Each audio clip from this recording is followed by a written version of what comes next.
You miss Balu గారు so much? Very industry Balu గారు సీతారామ శాస్త్రి గారు వీళ్ళిద్దరూ బిగ్గెస్ట్ లాస్ ఇప్పుడు.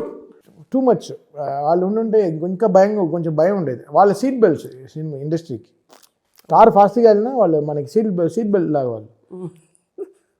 మీకు భలే మ్యాప్ అయిపోయింది తమన్ గారు. మీ బ్రెయిన్ ఏం తింటారు మీరు, ఇంత షార్ప్గా ఉంది అంటే మీరు ఒక మాటలో చెప్పేస్తున్నారు దాని నుంచి. వాళ్ళు మనకు జాగ్రత్త వాళ్ళు నిజంగానే సీట్ బెల్ట్సే. అవును, దేర్ ఆర్ ప్రొటెక్షన్, సెక్యూరిటీ, పద్ధతి అన్నీ కూడా అన్నీ. బికాస్ ఇప్పుడు మన ఏ పాట వదిలినా రే ఏంట్రా పాట ఇంత బూతులు ఎందుకు అని అంటాడు, ఫోన్ చేస్తాడు. కవిగా మనం ఒక కమర్షియల్ కవిని మిస్ అయిపోతాం. ఒక కమర్షియల్ కవినే ఇప్పుడు ఇప్పుడు నేను చెప్పాను కదా మీకు అలా వైకుంఠపురం అప్పుడు ఎంత అది ఒక బూతు పాట అయిపోయేది.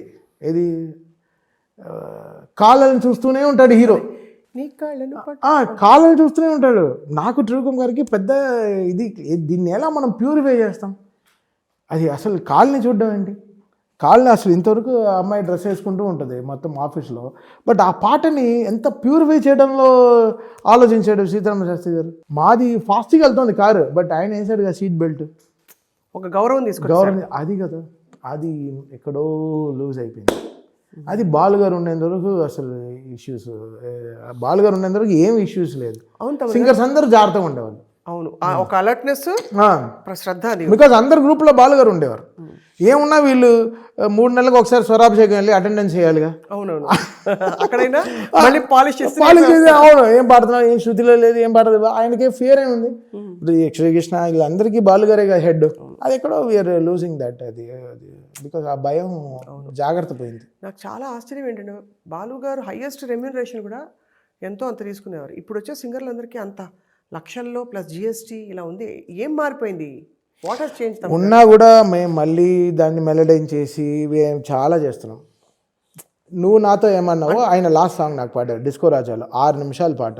6 నిమిషాల పాట 23 నిమిషాల్లో పాడేసి వెళ్ళిపోయాడు. 23 minutes వచ్చాడు, పాట నేర్చుకుని మొత్తం పాట. ఇంకా ఆయన అప్పుడు వాక్మ్యాన్లో క్యాసెట్లో పాట అడిగి మొత్తం లిరిక్ రాయేసి ఆయన సీతారామ శాస్త్రి గారు ఒక అరగంట మాట్లాడుకున్నారు.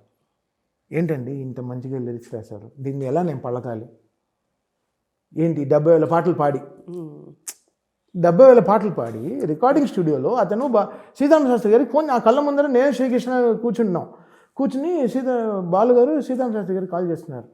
ఏం బాబాయ్ ఎలా ఉన్నారు, నువ్వు నాతో ఏమన్నావో వెళ్ళకొట్టచ్చా, ఫ్లోలో పాడాలా చెప్పండి అంటున్నాడు. అది ఎంత మర్యాద ఇస్తుంది ఒక సీతారామ శాస్త్రి గారికి. ఓహో నా మాటలు ఎలా పలకాలని సింగర్ అడుగుతున్నాడు, ఎంత గొప్ప విషయం. అది ఎక్కడ ఫిల్టర్ అయిపోతుంది? We are losing that now. So that somewhere we are losing that space. And Seetharama Sastry garu was very big loss. అంటే పాటకి 100 కిలోలు ఇంకా టైర్ పాపర్ గాలి కొట్టుకుంటూ ఫుల్ గాలి టైర్ వెళ్తూ ఉంటే ఎలా ఉంటుంది, మనం ధైర్యంగా వెళ్తాం. అది లేదు, అది పోయింది. అది కంప్లీట్లీ సంథింగ్ ఆ వ్యాక్యూమ్ అయిపోయింది. సీతారామ శాస్త్రి గారు లేని లోటు తెలుస్తోంది ఇండస్ట్రీలో. ఇంకా మనం ఇంకా సెలబ్రేట్ చేసుకుని ఉండాలి బాలు గారిని. మనం ఎక్కడో మనం మిస్ అయిపోతున్నాం.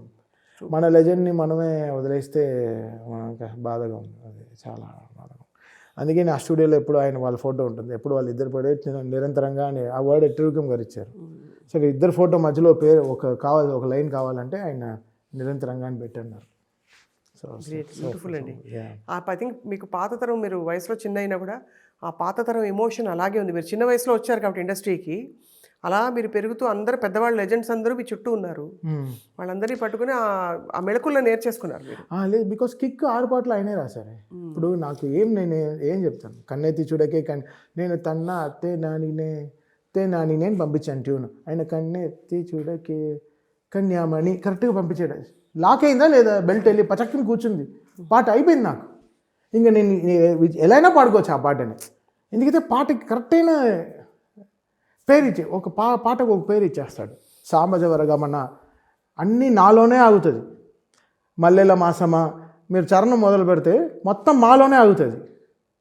వెన్నెల వనమా, పింఛమా, వీరుల ప్రపంచమా అన్నీ మాలోనే ఆగుతుంది. అసలు అలాంటి ఎక్కడ we are missing all that focus. ఇప్పుడు ఎవడు దాంట్లోంచి నేర్చుకోవట్లేదు కూడా. సక్సెసర్ ఎవరు లేరంటారా? ఇంతమంది భయం లేదు. అంటే మంచి రైటర్స్ ఉన్నారు కానీ అంత లేరంటారు, అంతటి ఒక బరువు అప్పుడు ఎలా ఉంటుందంటే 100 కిలోలు బరువు వెళ్ళి కూర్చుంటాయి. మేము ఇప్పుడు ఉండే లిరిక్ రైటర్స్ ఇప్పుడు రామజోగి శాస్త్రి గారు, చంద్రబోస్ గారు, ఆనంద్ శ్రీరామ్ గారు, వీళ్ళతో అంతా మేము వర్క్ చేస్తున్నాం. ఎగ్జాంపుల్స్ అవే తీసుకుంటాం. బొల్లమ్మపట్టి బామ్మ వాళ్ళు ఎలా రాశారు, ఎలా వీళ్ళందరూ ఎలా తీసుకొచ్చారు, ఎలా ఒత్తులు ఎలా తెచ్చారు, ఎలా దీనికి ఎక్స్టెన్షన్స్ ఎలా వచ్చాయి. కొంతమంది దాన్ని అవును కదా అని కొంచెం తీసుకుని రాస్తున్నారు, కొంతమంది వదిలేస్తున్నారు. సో ఇంకా ఇండస్ట్రీ కొంచెం ఎక్సర్సైజ్ చేయాలి. బట్ వాక్యూమ్ అయితే వీళ్ళిద్దరు చాలా పెద్ద వాక్యూమ్ వదిలేసి వెళ్ళిపోయారు. మనకి ఒక అదే నేను చెప్పాను కదా, సీట్ బెల్ట్ లేకుండా తోలుతున్నాం కార్లు, ఎప్పుడైనా యాక్సిడెంట్ అవ్వచ్చు. సుమన్ టీవీలో మీ పర్సనల్ అండ్ బిజినెస్ ప్రమోషన్స్ కోసం కింది నెంబర్కి కాంటాక్ట్ చేయండి.